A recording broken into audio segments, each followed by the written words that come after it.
got into the post-tension game recently. Mm-hmm. Kind of walk me through what makes that different than your standard or what we traditionally see.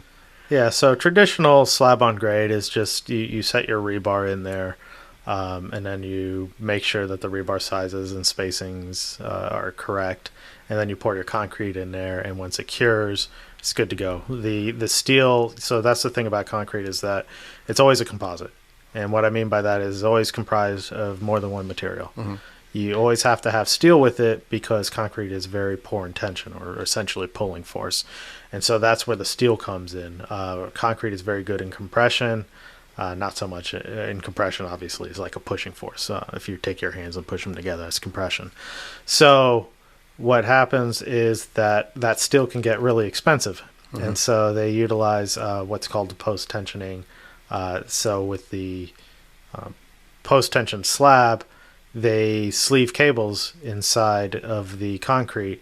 And once it gets to partial strength, what they'll do is it's actually formed. If you've seen the truck beds that kind of have an aluminum bed and it's kind of humped over, mm-hmm. This is a very similar concept where you're essentially trying to deform the concrete upward by trying to straighten out the cable. So when you pull on those cables, it's essentially trying to move the concrete upwards so that when you actually start loading it downward, it's trying to go back to a neutral position for the concrete itself.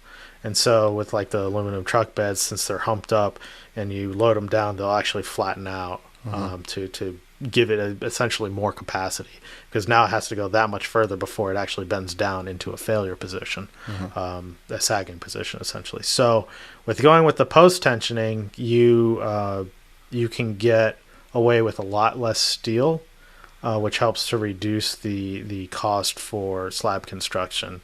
Now, there's definitely pros and cons to both approach. With the post-tension slab, obviously, you've got cables that are under extreme amount of tension, so those have to make sure that the ends are properly maintained and covered, so that way they don't corrode. Mm-hmm. And you lose. There's two different failure mechanisms for it. So one is just it corrodes and it loses tension. It just kind of goes limp, and you're no longer getting that post-tension benefit from it, mm-hmm. Which means that you might run into issues with the slab cracking there.